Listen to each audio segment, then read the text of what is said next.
The room was silent except for the soft hum of air filters. 12 alien representatives sat around the large round table. On one side, the human delegation of 5 people looked tired. They had been at these talks for 3 years. Ambassador William Carter rubbed his eyes. He was a tall man with gray hair at his temples. Next to him, Fleet Admiral Diane Murphy tapped her finger on a datapad. Her patience was running out. "Humans," said that Exarathi representative, his blue scales shimmering under the lights. "We have reviewed your latest proposal. It is unacceptable." Carter took a deep breath. This was the 5th time the aliens had rejected a fair deal. "May I ask why?" he said in a calm voice. The Mavari diplomat stood up. The skinny, pale alien had 4 arms that moved as she spoke. "Your species asks for too much and offers too little. You want protection but refuse to share your mining rights. This is not how the Galactic Confederation works." Admiral Murphy leaned forward. "We've offered fair trade deals. We've offered to join your defense networks. What we won't do is give you unlimited access to our planets." The Exarathi made a sound like a laugh. "Your planets. Your technology is centuries behind ours. Your ships are slow. Your weapons are weak. You should be grateful for our help." All 5 humans exchanged looks. Security Chief Frank Wells nodded slightly to Carter.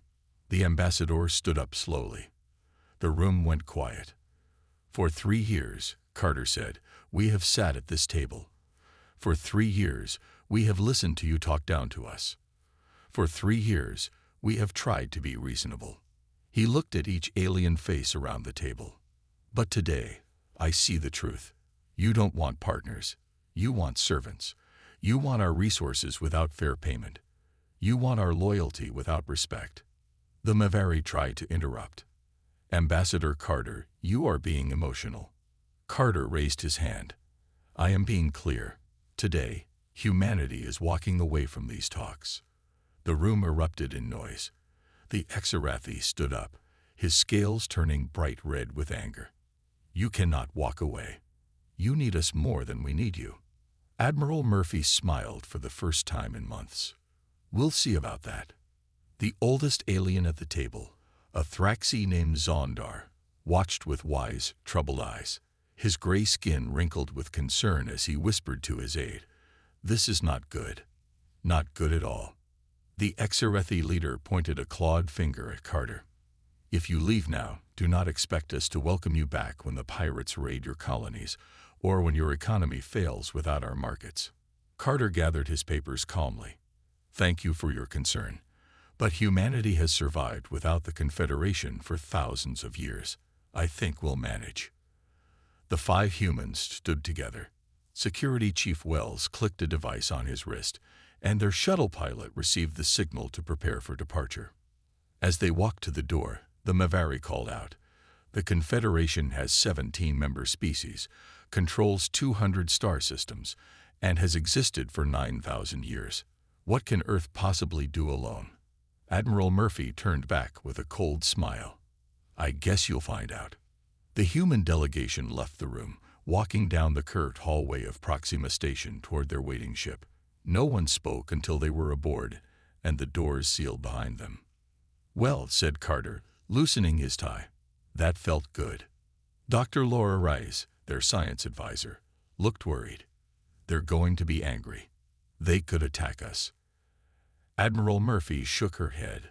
"They won't. They think we're too weak to be a threat and too poor to be worth the effort. That's our advantage." Carter looked out the viewport as their ship pulled away from the station. "Contact Earth. Tell President Hayes the talks have ended exactly as we expected. It's time to launch Project Watchfire."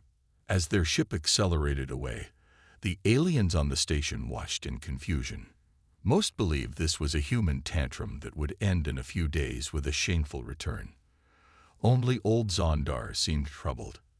"They did not act like defeated people," he said to no one in particular. "They acted like people who no longer needed to pretend." The human ship jumped to light speed, leaving only stars where they had been. 6 months passed since the humans left the talks. In that time, No human ships entered Confederation space. No messages came from Earth. It was as if humanity had decided to hide behind its borders. "They sulk like children," said the Exarathi commander as he looked at the star maps. His name was Drex, and he led the Confederation's intelligence division. "Our sources say they do nothing of importance." First Speaker Cal Vosh of the Mavari nodded. "As expected, they will return when they get hungry for trade." But behind Neptune, far from alien eyes, humanity was not sulking. They were building. Admiral Murphy stood on the bridge of Earth's newest ship. It was huge, bigger than anything humans had shown the aliens. Engineers in spacesuits worked on the hull, adding weapons and armor. "How many ships ready now?" Murphy asked. Captain Eric Jordan checked his tablet. 57 battle-ready vessels. Another 43 will be done next month. Murphy nodded. "And the special projects?" "Dr. Pierce says the new engines are ready. We can now move 3 times faster than the aliens think possible." In a large lab on Mars, Dr. Samantha Pierce watched as her team tested the new engine. It glowed with blue light as it powered up, but made almost no noise. This engine would change everything. The aliens thought human ships were slow. They would soon learn differently. "Run the test again," she said. "I want to be sure it works perfectly." Meanwhile, on Earth, Defense Secretary Patricia Lewis met with President Hayes in a room deep under the White House. The walls were thick, and no signals could get in or out. This was where they planned Project Watchfire. "The Confederation thinks we're weak because we showed them what they wanted to see," Lewis said. "For 3 years, we let them think our ships were slow and our weapons were simple. We never showed them our best technology." Hayes looked at the reports. "And our spies. Lieutenant Commander Hoffman has placed agents on 12 alien worlds. They send reports every week. The aliens still think we're hiding in fear. Hoffman was on one of those worlds right now. He looked human, but with small changes to his ears and eyes. He could pass as a member of the Bracti species. He sat in a busy market, listening to conversations and sending notes back to Earth through a hidden device. The Exarathi military is moving ships to the border of Thraxi space," he wrote. "They think no one will stop them now that humans are gone." At a shipyard near Jupiter, engineer Kevin Howard watched as his team converted an old mining ship into a warship. The mining lasers were now weapons. The cargo holds now carried missiles.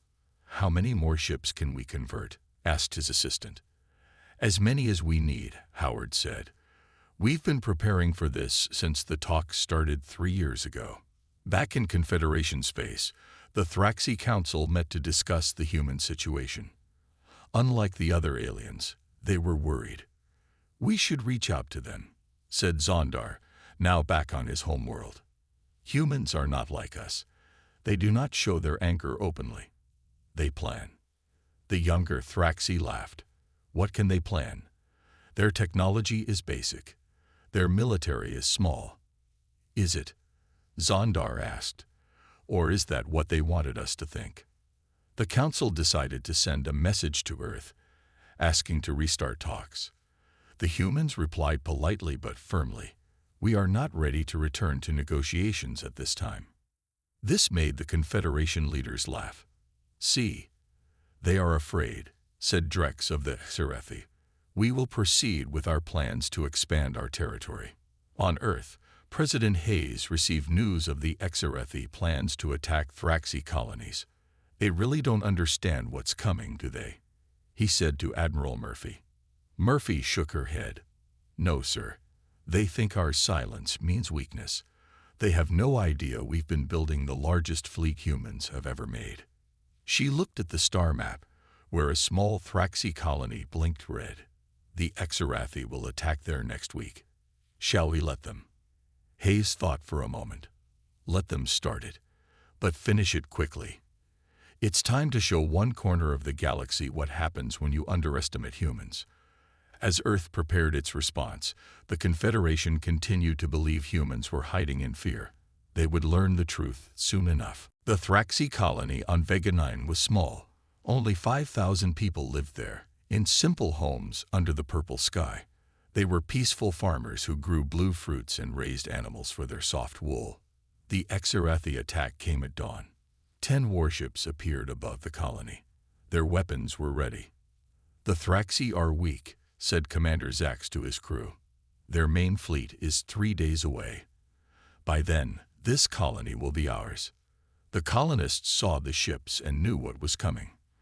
The Exarathi had done this before, taking worlds from species they thought were too weak to fight back. An old Thraxi woman named Mila sent a message to her government.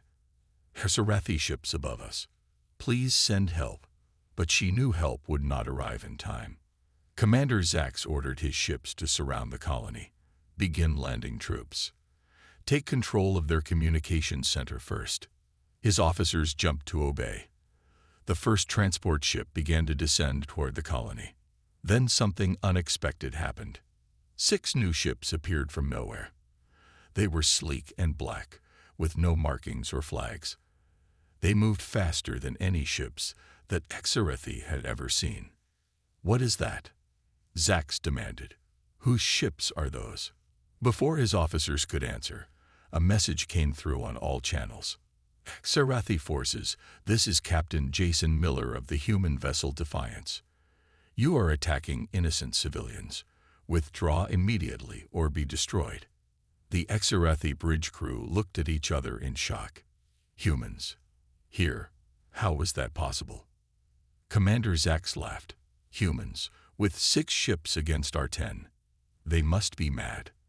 He sent a reply. "Human vessels, you are outnumbered. Leave now or share the fate of this colony." On the bridge of the Defiance, Captain Miller shook his head. "They still don't understand." He turned to his weapons officer. "Target their engines only. I want to disable, not destroy." The human ships moved with incredible speed, circling the larger Exarathi vessels. Their weapons fired with perfect accuracy. Blue beams cut through the Exarathi shields as if they weren't there. In 30 seconds, 5 Exarathi ships lost power and began to drift. "Impossible," shouted Commander Zax as his ship shook. "Their weapons can't be that strong." The human ships continued their attack. Within 2 minutes, all 10 Exarathi vessels were disabled, floating helplessly in space. Captain Miller sent another message. "Exarathi forces, your ships are disabled. Your choice is simple. Retreat using your emergency systems, or we will board your vessels and arrest you for war crimes." On the colony below, the Thraxi watched in amazement as the mysterious black ships defeated the Exarathi fleet so easily. Old Mila smiled. "The quiet ones," she said to her grandchildren. "They are always the most dangerous." Commander Zax had no choice. "Activate emergency drives," he ordered. His damaged fleet limped away from the colony. Their pride hurt more than their ships. The human vessels descended to the colony. Captain Miller and a small team met with the Thraxi leaders. "We thank you," said the colony leader. "But we did not know humans had such ships or such weapons." Miller smiled. "No one did. That was the point. The humans provided medicine, food, and helped repair damage from the brief attack. They set up defensive systems around the colony and trained the Thraxi to use them." "Will you stay to protect us?" asked the colony leader. Miller shook his head. "We can't stay. But we can promise that if the Exarathi return, so will we." Before the Thraxi could ask more questions, the human ships disappeared as quickly as they had come. 3 days later, when the Thraxi military finally arrived, they found a secure colony and no sign of the human ships. At first, they didn't believe the colonists' stories about the quick defeat of 10 Exarathi warships. Then they saw the sensor recordings and the new defense systems. News spread quickly across the galaxy. Most species didn't believe it. Humans defeating Exarathi ships? Impossible. It must be Thraxi propaganda. But in his private chambers, First Speaker Cal Vosh of the Mavari watched the recordings with growing concern. "Find out everything about human military capabilities," he ordered his intelligence officers. "Everything. Now, But it was already too late.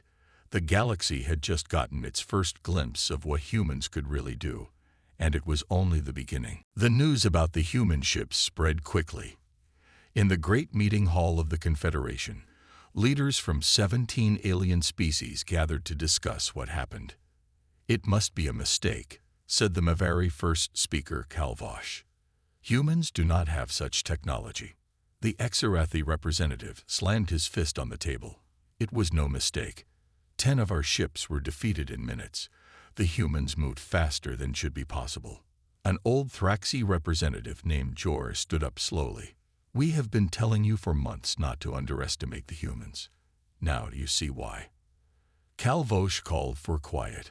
"We need to understand what is happening. We need to talk to the humans again." After much debate, they decided to send a special messenger. They chose Elizabeth Chen, a human who had stayed with the Confederation when the others left. She had worked as a translator for many years.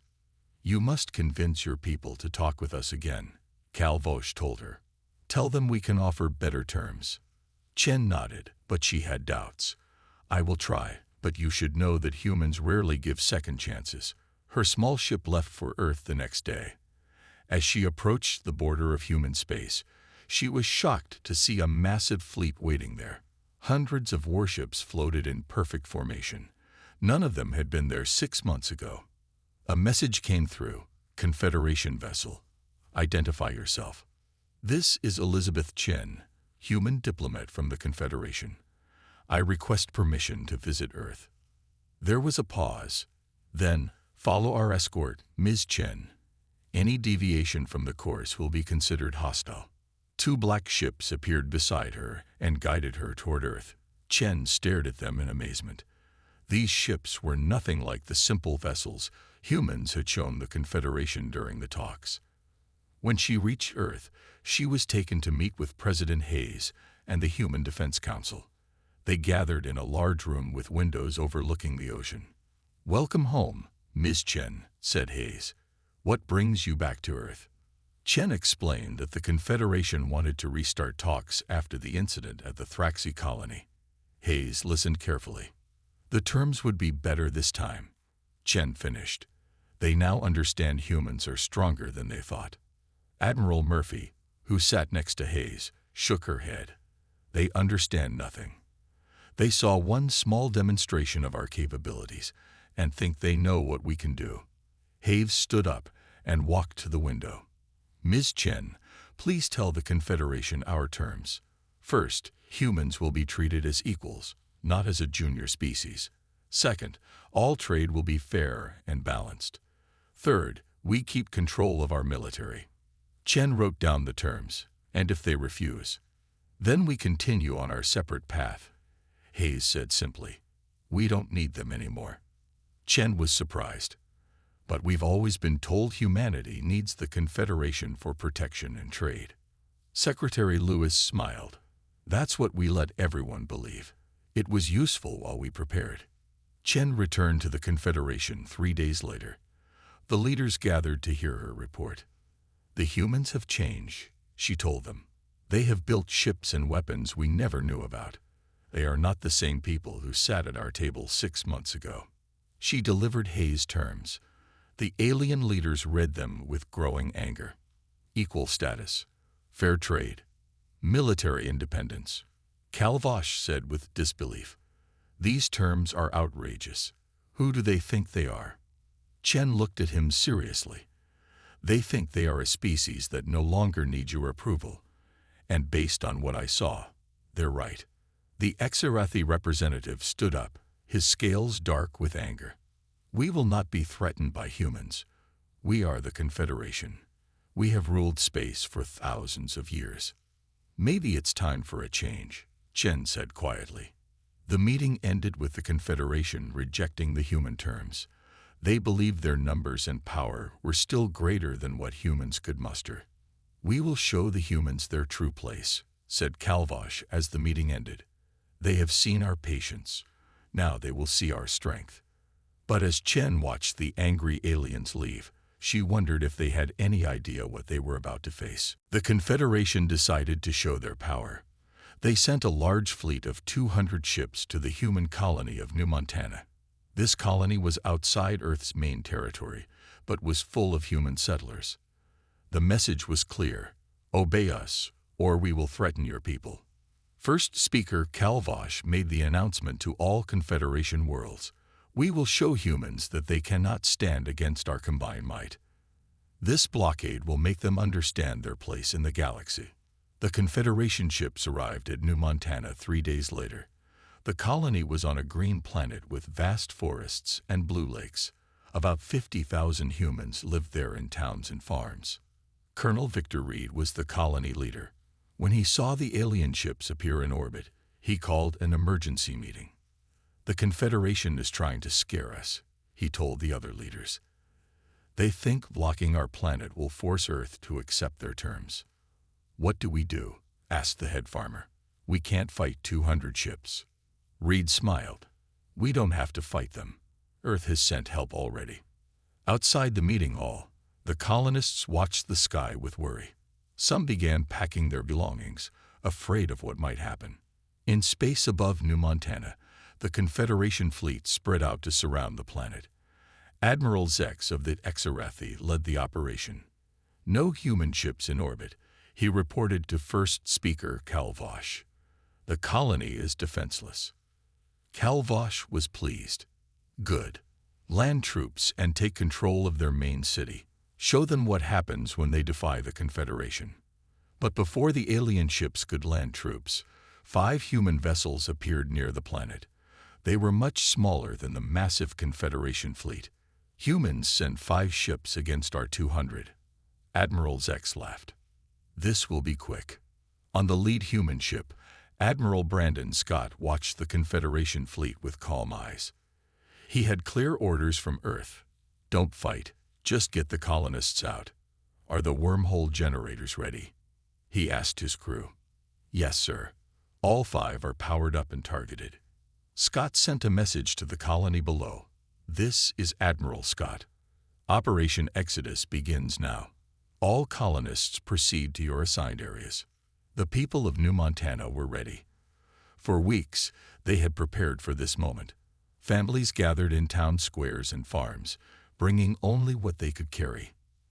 In orbit, Admiral Zex was confused by the human message. What is Operation Exodus? What are they planning? His answer came minutes later. The 5 human ships activated their secret weapons. Great circles of blue light appeared above each town on the planet. These were wormholes, doorways through space. Scott gave the order: begin evacuation. On the surface, the colonists walked through the blue circles of light.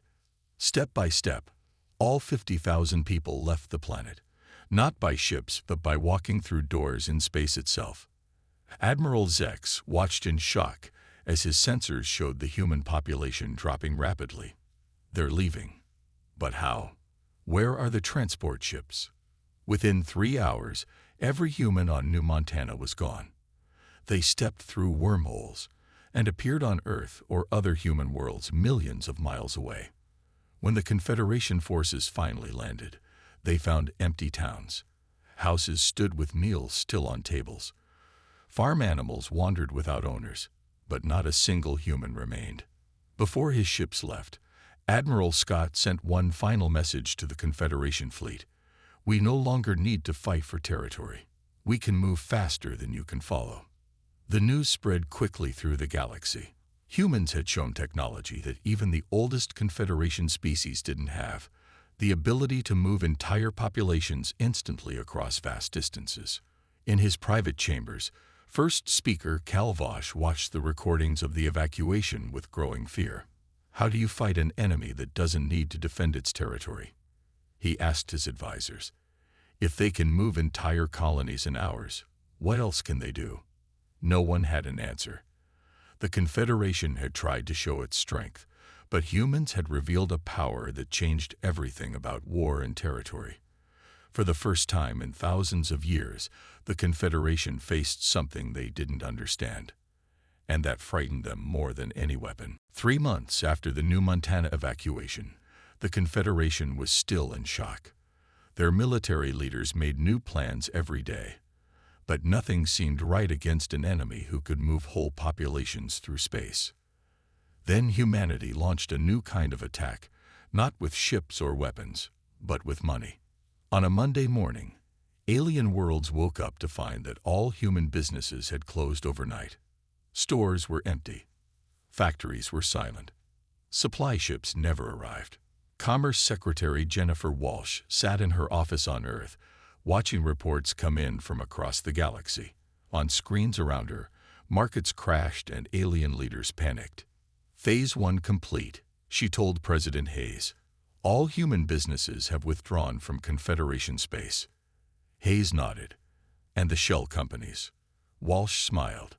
They're selling everything right now. The Confederation has no idea how many of their own companies we actually own. For 3 years during the talks, humans had secretly bought businesses across alien worlds. They used fake names and hidden owners. Now all these companies were selling everything and closing down. On 17 major worlds, supply chains broke down. Hospitals couldn't get medicine. Factories couldn't get parts. Stores had empty shelves. The worst hit were the Mavari. Their economy depended on trade, and humans had become key suppliers of medical technology. Now their hospitals faced shortages of important nanites that only humans made. How did we become so dependent on them?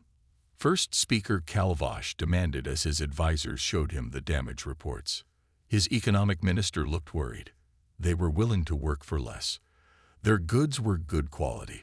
We did not realize how many sectors they had entered. But the real damage was still coming. In his office on Earth, Chief Financial Officer Daniel Rodriguez prepared the final step of the economic attack. Begin conversion, he ordered his team.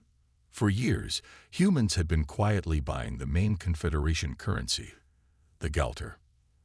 They now owned almost 20% of all Galters in existence. On Rodriguez's order, they began selling all of it at once, trading for other currencies. The value of the Galter dropped like a stone. Within hours, it lost 30% of its worth. By the end of the day, the currency had collapsed. Across Confederation space, banks closed. Government systems failed. Riots broke out on Mavari worlds as people couldn't access their money or buy food. Elizabeth Chen watched from her apartment on the Confederation capital world. She had warned them this might happen. What are humans doing? Asked her alien neighbor, a Thraxi scholar named Vel. Showing that we don't need weapons to win a war, Chen replied. The Confederation thought controlling trade gave them power over us. Now they see the truth. We were the ones with the real economic power all along. First Speaker Calvosh called an emergency meeting of all species. His usual calm was gone, replaced by fear and anger. How do we stop this attack? He demanded. Our worlds are in chaos. The Exarathi military leader stood up. This proves what I've been saying. We must strike at Earth directly, destroy their homeworld, and end this threat forever. Several other leaders nodded in agreement. Fear was turning to anger, and anger to thoughts of war. The Thraxi representative, Old Jor, shook his head. Have you learned nothing? If humans can move whole colonies in hours and crash our economy in a day, what else can they do? What weapons have they hidden? But the Exarathi weren't listening. Their pride was hurt, and they wanted revenge. I will lead the attack myself, announced High Commander Vrax of the Exarathi. We will gather every warship from every species. We will build the largest fleet in history and destroy Earth once and for all. The vote was taken. Despite warnings from the Thraxi and a few others, the Confederation decided on war. As the meeting ended, Elizabeth Chen sent a coded message to Earth. They've chosen war. The Exarathi lead the charge. Expect maximum force. On Earth, President Hayes read the message and sighed. They still don't understand, do they? Admiral Murphy shook her head. No, sir, but they will soon. The final test of strength was coming, and humanity was ready. The largest fleet ever seen in the galaxy gathered near the Exarathi homeworld. Over 1,000 ships from all 17 Confederation species prepared for war. Their target, Earth. High Commander Thrax stood on the bridge of his flagship, looking at the massive fleet with pride. "Today we teach humans their place in the galaxy," he told his officers. "Today we end their rebellion."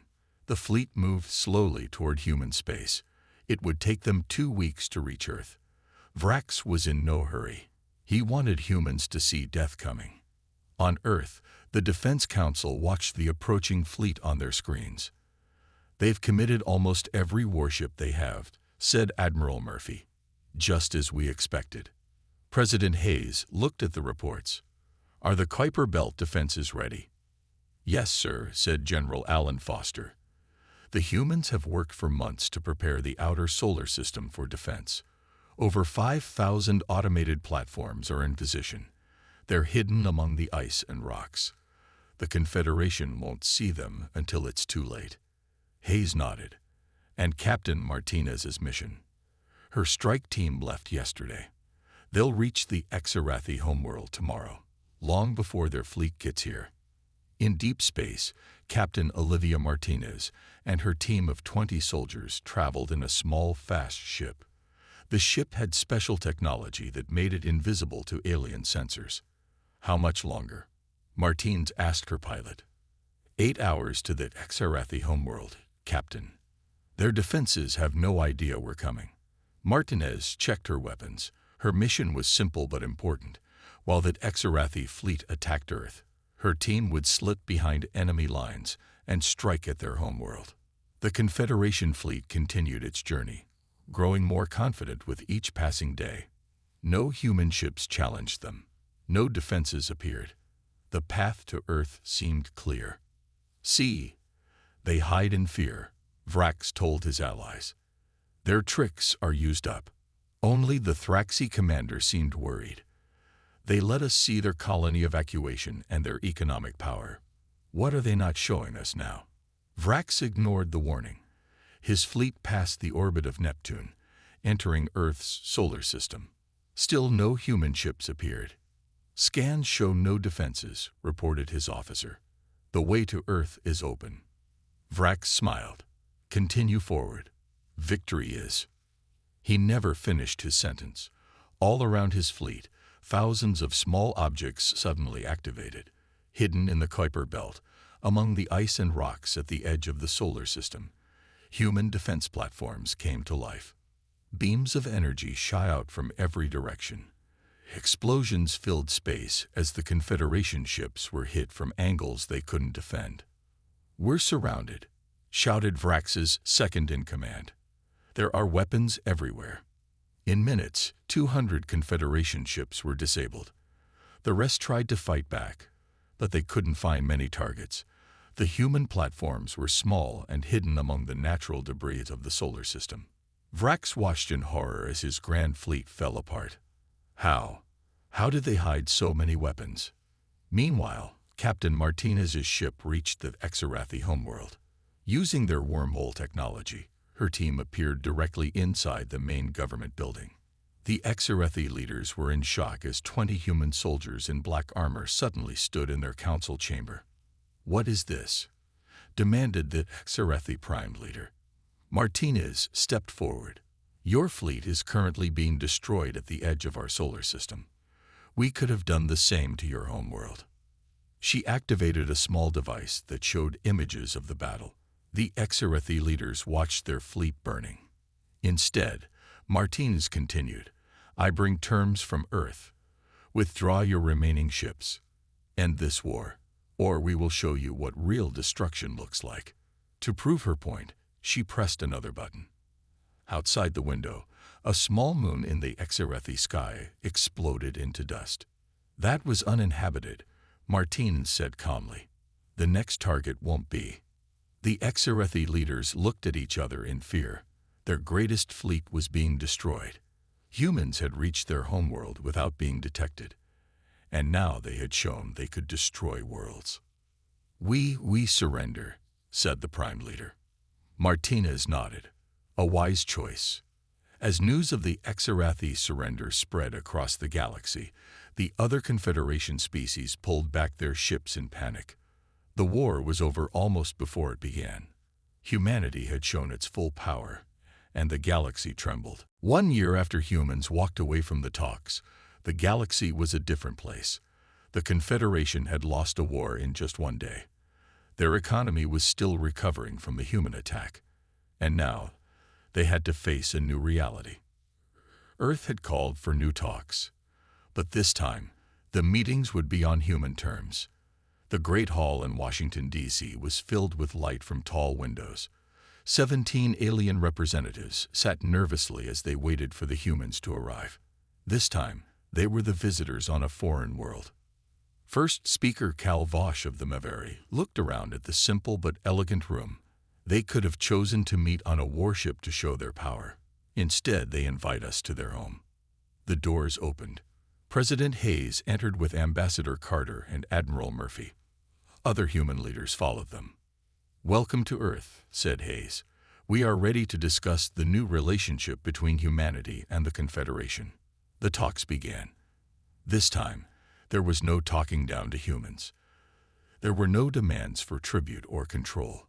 "The Sol Accords will establish new rules," Carter explained. "All species will be treated as equals. Trade will be fair, and each species will control its own military." Some aliens still had questions. The Exarathi representative, much humbler now after their defeat, asked, "How did you hide your true strength from us for so long?" Lieutenant Gary Freeman stood up. He was a young officer with a friendly face. "I can answer that," he said. "For 3 years, I worked as an analyst in your military headquarters. You never knew I was human." The aliens looked at him in shock. Freeman smiled. "I changed my appearance just a little. No one looked closely at a junior analyst. I learned everything about your military while feeding you false information about humans." "You had spies among us," demanded Calvosh.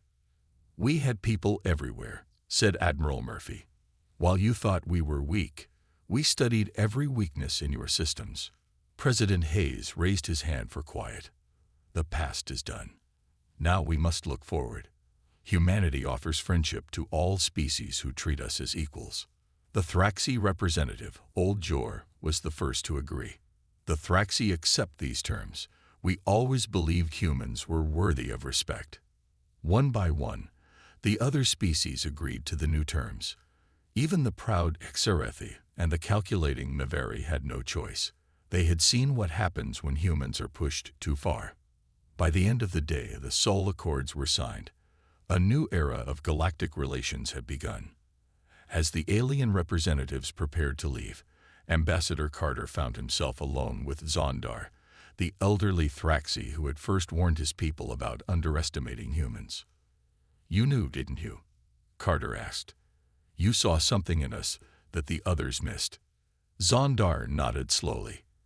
"I have studied many species in my long life. Most show their strength openly. They build big ships. They make loud threats. But humans were different. You were quiet. You watched. You learned." "We had to," Carter said. "Earth has a long history of small groups defeating larger powers by being smarter, not stronger." The old Thraxi looked at him with wise eyes. "But there is something I still don't understand. How did you win so completely? How did humans change the galaxy in just 1 year?" Carter smiled. "Throughout our history, humans have been at our most creative, our most determined, and our most dangerous when we've been underestimated. Your Confederation made the mistake of confusing our patience for weakness and our willingness to talk for desperation." He looked out the window at the setting sun. "The galaxy has learned an expensive lesson. When humans walk away, it's not surrender. It's because we found a better way forward." Zondar nodded slowly. "A lesson my people will remember. And I hope others will too."